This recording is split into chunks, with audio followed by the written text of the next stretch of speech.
Hey guys, what's up? My name is Abhi and today we're going to be doing a quick Photoshop tutorial. In this tutorial we'll be looking at how to fix the photographs of almost anyone. For example, I'm going to be trying out a photo that I downloaded from the internet, which is going to be my work photo right now.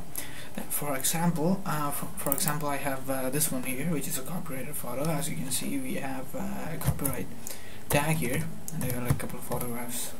This is Patricia van der Vliet, who is a supermodel, but unfortunately her photo is not photoshopped. I will be doing an advanced tutorial of Photoshop to fix up her image. I've been working on that for a couple of hours now, a couple of hours before, and well, it's actually really hard when it comes to fixing up models, because they use a lot of creams and stuff, and their skin automatically gets damaged and stuff, and skin automatically gets damaged. Okay, let's take a look at a photo here. These are all photos. So okay, let's work with this one. This is actually a pretty damn photograph. This one is actually a pretty damn photograph, so let's just start off working with this. Let me just start off Photoshop here. So it actually takes up a little bit of time. This is the latest version of Photoshop. It's CS6, the latest version, and unfortunately this thing actually has a lot of color correction tools embedded into the home screen, home workstation, home window layout of the software, which helps beginners to dwell into the software and make use of the software completely. So let me just drag in this image that we have of this beautiful girl, which I found on the internet.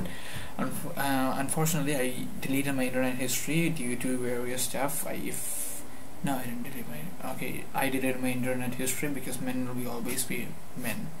So let me just go and start off this image. First of all, now you have to set your computer's monitor's contrast and color and everything to the best possible. Alright, if your computer monitor has a lower contrast ratio, you're going to be having a bad time, because when you figure out a color composition which is suitable for your photograph, it will be really hard, because when you color correct inside the software and when you export it and share it with your friends and family, it is going to have a different color composition altogether on all other monitors. So there's this universal color combination. It's called Adobe RGB. You can set this using the control panel. You can go to Adobe Gamma and you can set your Adobe RGB color correction there. And if you guys are using Mac, you can go to the display settings in the system preferences, and you can set the correct color composition for your monitor. So let's just start off. For example, I have my image here, and if you take a look at it, if you take a look at it,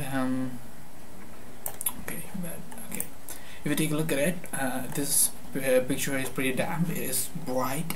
It's bright, but the contrast is really low now. Before going into anything such as the customization and color correction of the image, before you crop or color correct or fix your eyes or skin, what I want you guys to do is you guys have to like really dwell in and look at the picture, and you have to consume the picture, and you have to know what is wrong with the picture. For example, in this picture picture is way too bright. This is called damp.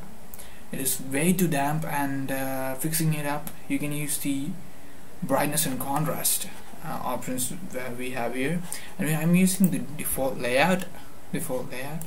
So all my stuff is here. All my colors, washes and layers and channels and pads are already here. So this is where we start off, guys. This is where the color correction stuff starts. So let's just go ahead and use the brightness and contrast tool. I'm going to just reduce the brightness here, increase the contrast, increase the brightness a little bit, so that we get a really not so damp, but it can get damp and it can get ugly if you really reduce it up to a point in where it cannot be like fixed. So you don't want to go to that point when you're color correcting it. So then what I want you to do is you have to go to curves, and you have to do the S-curve. The S-curve is used by almost all editors. The S-curve is basically sets a thing between the it is brightness and contrast. So we have brightness here, and then we have the medium. For example, see, so our skin is like really nice and smooth using the curves. The curves is basically my biggest tool while I do this. And what I want you guys to do is I want you to go to exposure, increase the exposure a little bit, and decrease the offset. And then I want you guys to go back to brightness and contrast, and I want you to increase the brightness with use of contrast. Now you didn't actually do anything big here, but the blacks are looking really nice. So you will go back to contrast and you brighten up a little bit, and you can actually see the image is actually getting a really nice effect. Now what I want you guys to do is you have to go to channel mixer. You have to select red, and you can play with the red, and then you can play with the yellow, green, and color right there. Okay, so this actually adds a really nice damp winter feeling to it, and I don't want a winter feeling, I want it to be natural. Now what I want you guys to do is I want you guys to use another tool. It's called the color lookup. In color lookup, sorry, I lost it. I don't remember these names of the tools. Yes, selective color.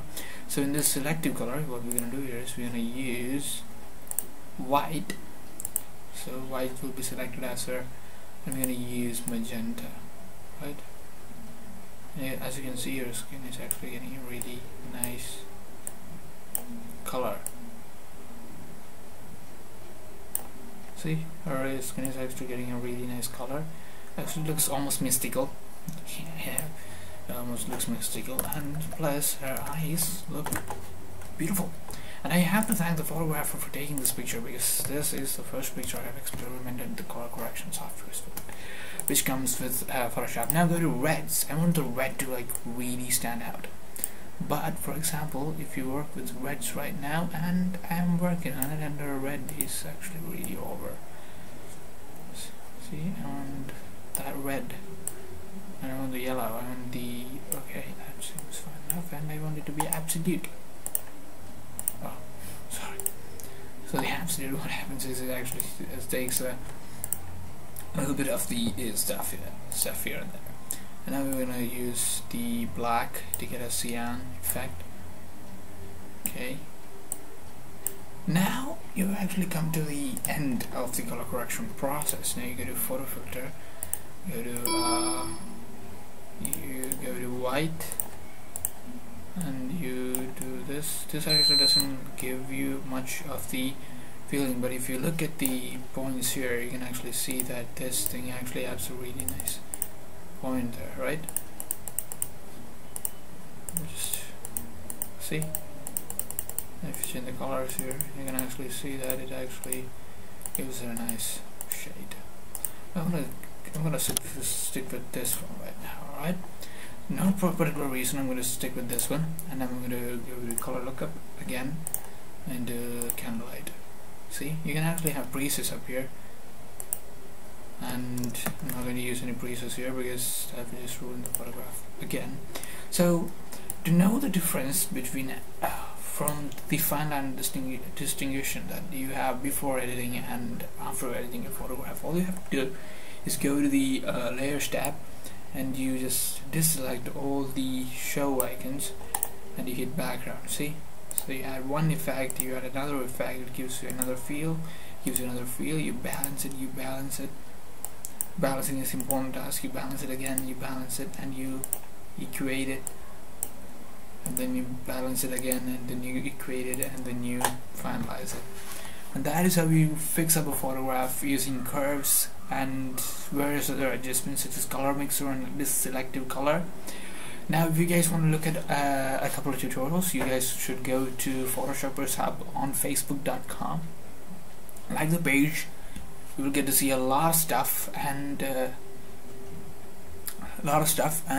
image which is shown before the video began, that is actually a screenshot that I took 2 days before when I was working with this photograph in the first place. So this outcome is not exactly like that, but this is actually a pretty good outcome. And there are a lot of color correction applications that we can use inside Photoshop, such as select an area, you take it out, you put it into a new composition, you color correct it there and bring it back and put it into the source layer, and you blend it in with the source layer. The Photoshop software is just marvelous, and I want you guys to check it out, check this thing out, I want you guys to learn and process and learn from scratch. You have to learn Photoshop from scratch, which is an important thing. Sorry, that was my phone. Which is an important thing. I want you guys to do that, and you will become a really good color corrector. And plus, Vogue and all those big magazines use this technology, Photoshop. So I hope you guys enjoyed this tutorial as much as I enjoyed making it. My laptop is really hot right now. I should probably close it, and thank you for checking out this tutorial.